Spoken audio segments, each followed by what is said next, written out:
जय श्री राम। यीशु क्या भारत गया था? यही एक प्रश्न निकोलाई के मन में था और वो उसको अस्वस्थ कर रहा था। इतिहास के इस छिपाए गए, अनकहे और अनसुने सत्य की आस में निकोलाई के पांव अचानक भारत की दिशा में मुड़ गए। पहले निकोलाई कश्मीर पहुंचा। आज के रशिया के प्रांत में जो क्रीमिया नामक प्रदेश है, वहां का रहने वाला ये निकोलाई जन्म से ही धनवान तो था ही, और कदाचित मुझे तो ऐसा लगता है कि तात्कालीन सरकारें जो थी उनका संपूर्ण सहयोग भी निकोलाई को मिला, क्योंकि उसका विषय ही ऐसा था। आप सोच के देखिए, ये 18वीं शताब्दी की आखिर थी। सारा यूरोप चर्च से परेशान था और रशिया में भी क्रांति होने वाली थी। और वैसे भी रशियन जो ऑर्थोडॉक्स चर्च है उसका और कैथोलिक का तो इन दोनों में अनबन बहुत सालों से, शताब्दियों से चल रही थी। नमस्कार मित्रों, भारतनामा योगेश में आप सभी का हृदय से स्वागत। हम इस यीशु का भारत प्रवास इस सीरीज का आरंभ आज से कर रहे हैं। तो आपसे करबद्ध प्रार्थना है कि आने वाले ये जो 3-4 महीने हैं ना, ये हमसे जरूर जुड़े और आप जानिए सच्चे इतिहास के इस कष्टप्राय प्रयत्न जो निकोलाई ने किया, और उसकी वो सत्य जानने की जो तीव्र आस थी ना, वो भी आपको समझ में आएगी। जैसे मैंने कहा कि स्वतः निकोलाई धनवान था, पैसे की मदद तो चारों दिशा से उस पे हो रही थी, तो पैसे का कोई प्रॉब्लम नहीं था। निकोलाई यथा तथा कश्मीर पहुंचा। कश्मीर में श्रीनगर में एक भाषांतरकार और 10 पिट्ठू सामान धोने के लिए उसने साथ लिया। निकोलाई और उसका ये कबीला श्रीनगर से लद्दाख के बेहद कठिन यात्रा पे मित्रों निकला। इस अनजान इलाके में कठिनाइयां झेलते झेलते ये काबिला जोजिला पास पे पहुंचा। जोजिला लगभग मित्रों 3500 मीटर के आसपास की ऊंचाई पर है ये, और ये बड़ा प्राचीन मार्ग भी है जो कश्मीर और लद्दाख को अलग करता है। जोजिला हमारे भारतीयों के लिए तो बिल्कुल नया नहीं है। हम सब जोजिला के किस्से, जोजिला पास की वीर गाथाएं जो जोजिला से जुड़ी हुई हैं, हम लगातार सुनते आए हैं। जोजिला पास पहुंचने पर निकोलाई ने अपने रोजनिशी में बहुत कम शब्दों में इन दोनों, लद्दाख और कश्मीर, इन दोनों प्रदेश की विविधता और सौंदर्य का वर्णन किया है, और बहुत खूबसूरत वर्णन किया है। आगे लद्दाख में ये कारवां पहुंचा एक बुद्ध मठ में।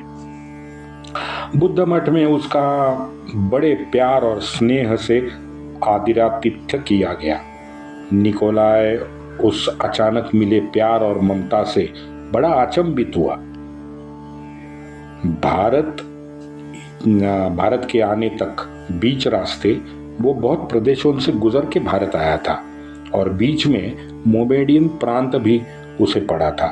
अब वहां तो उसको मठ में जो अनुभव आया, उसका 1% अनुभव भी इस मुसलमान देशों में नहीं आया, बल्कि उज़्बेकिस्तान में तो निकोलाई की परेशानी बहुत ज्यादा बड़ी थी। कश्मीर में भी उसका बड़े ठंडे तरीके से स्वागत हुआ था। निकोलाई उस अद्भुत अनुभव से शायद तृप्त हो गया था।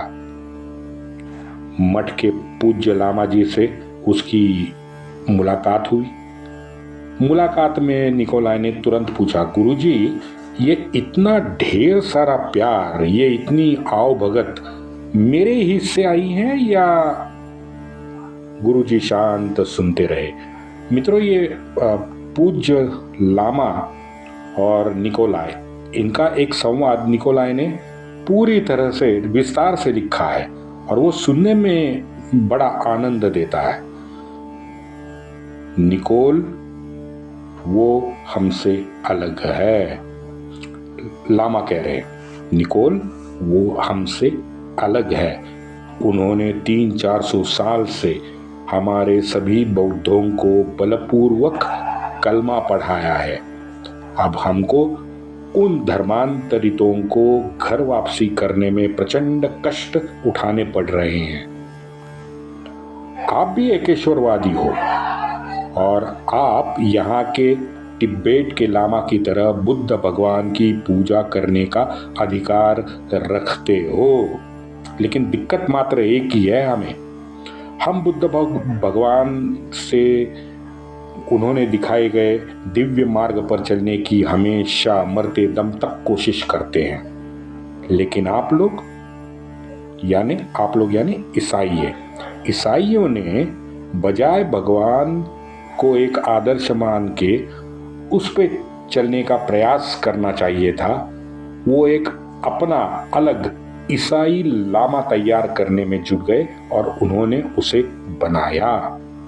गुरुजी के कहने से निकोलाई तो चौंक गया।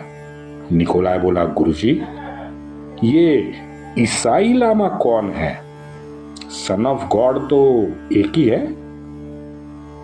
हाँ, सन ऑफ गॉड तो एक ही है और हम प्रत्यक्ष उस सन ऑफ गॉड से प्रार्थना कर सकते हैं। हमें बीच में किसी की जरूरत नहीं है। हम आपके यीशु का भी उचित सम्मान करते हैं, लेकिन उसे सन ऑफ गॉड हम नहीं मानते। हमारा मानना यह है कि भगवान बुद्ध जो हर एक आत्मा में बसे हैं, ईसा का भी शुद्ध आत्मा भगवान बुद्ध के बताए ज्ञान प्रकाश से शुद्ध हुआ है।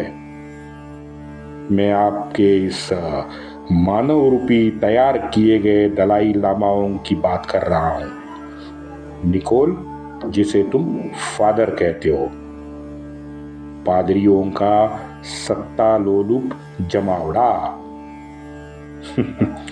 बहुत इंटरेस्टिंग बात दलाई लामा ने की। आगे भी तिब्बत में निकोलाई का प्रवास चालू रहा। देखते हैं आगे की दास्तान सुनेंगे, लेकिन कल। वंदे मातरम।